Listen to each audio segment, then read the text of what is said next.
She would go on to work several various part-time jobs for about the next decade, while also getting diagnosed with other conditions such as polycystic ovarian syndrome, vertigo, endometriosis, and recurrent underarm abscess that have to be surgically lanced and drained and packed with gauze. Throughout that time, she worked jobs that did not afford health benefits to part-time employees, and she could only ever secure part-time work. She secured a full-time job with health benefits at the age of 24. She worked at that job until she was 25, when the above-mentioned health issues caused her to be terminated. Up to age 24, she was covered on our parents' insurance. After that, she had 1 year of coverage before health complications led. She had 1 year of coverage before health complications led to termination of employment and benefits. Since the termination, my sister has regularly sought work. Unable to land work, my sister has been uninsured from the age 25 until now.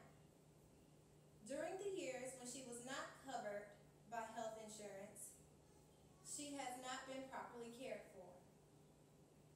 Each year is a struggle for her to try to stay out of emergency rooms.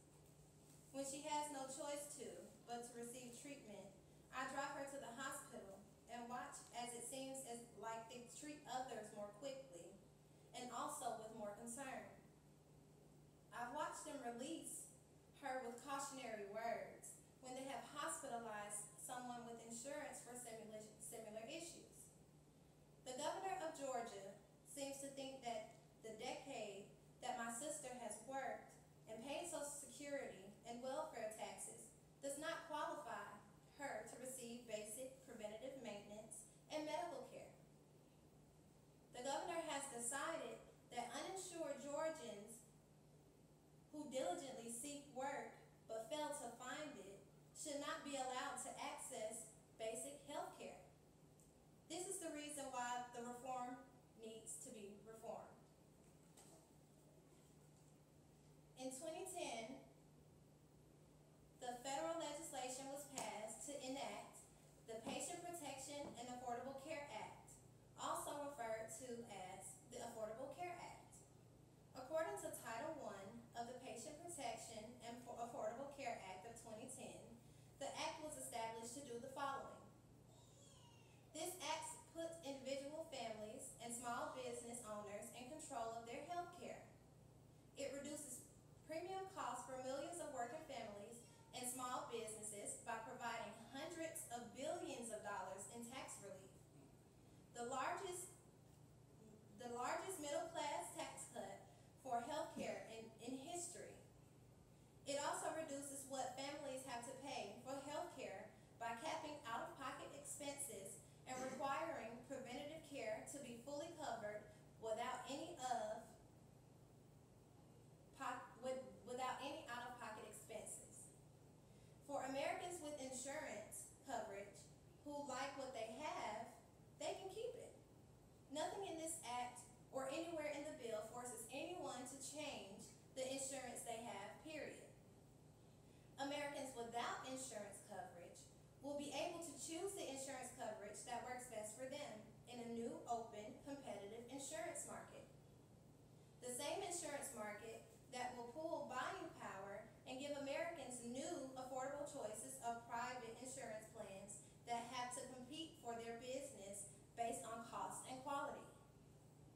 Small business owners will not be able to choose insurance coverage through this exchange, but will receive a new tax credit to help offset the cost of covering their employees.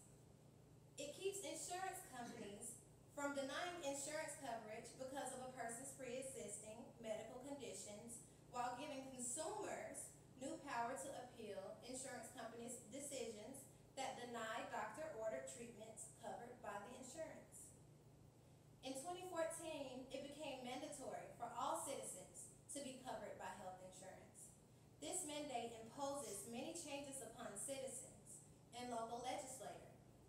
In the light of changes imposed on by the Affordable Care Act, the federal government initiated a program designed to offer financial subsidies to help low-income individuals receive health insurance coverage and health care. Eligibility for health insurance coverage. Many people refer to that program as the Obamacare in layman's terms. The Affordable Care Act essentially mandates that every American is covered under health insurance or forced to pay penalty if not covered. Schoen, Dottie, Robertson, and Collins present information about the beneficial aspects of the Reform Act, remarking on how more than 70% of uninsured Americans would have access to health care insurance. It is also noted that most people will be eligible for subsidies in an attempt for the federal government to facilitate insurance mandates. What is not often described is the fact that according to marketplace eligibility for health insurance coverage, an individual must make approximately $12,000 a year at minimum to receive a financial aid to pay insurance costs. In response to this issue, the federal government allowed for the expansion of Medicaid in order to offer basic health care to citizens who do not and will not meet the income requirements. One might think, great, at least the people with no income will be covered as well. But they're wrong. Everyone who is an adult and makes less than $12,000 a year is eligible for a subsidy, but ineligible for a subsidy, but eligible for Medicaid. But just because the federal government deems you eligible does not mean Medicaid will be granted.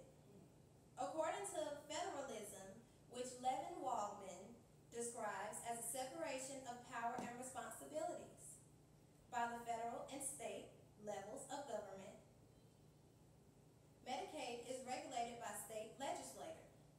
Each state's governor could choose whether to expand Medicaid to all no-income inhabitants of the state or not.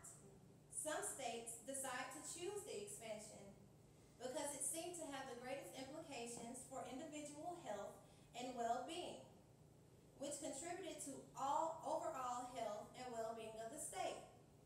Georgia was not one of the states that decided to expand.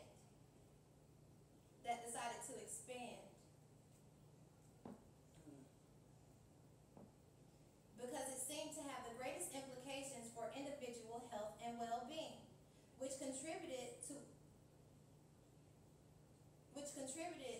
the overall health and well-being of the state.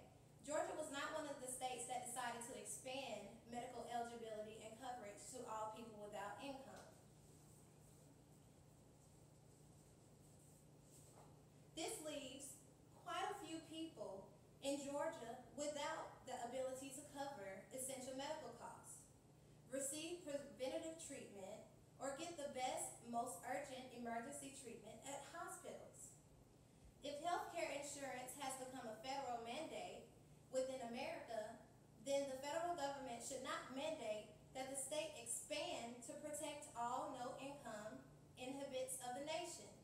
The government should find a way to provide states with the necessary subsidies that they need to expand it all to all ill and uninsured adults with no income. It is hard to find work and a job when your health and well-being are being poorly maintained. What if it were your sister, your brother, your mother, your father, your grandmother or grandfather, your spouse, your friend, or your child? How would you feel if you watched them slowly suffer and die because a member of GOP has decided that the state is already too dependent on welfare and opted against expanding Medicaid? If this is something that you can't fathom standing for, then I urge you to not stand for it any longer. Write your congressman,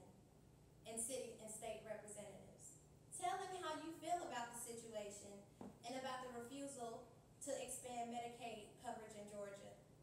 Tell them what you feel as Georgians that you deserve as members of the state and communities that you all pay taxes to keep operational.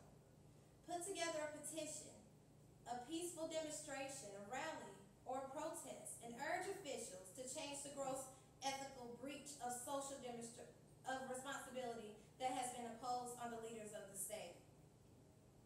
And most specifically, Governor Nathan Deal. Help Congress feel the pressure of the need to reform the new health care reform.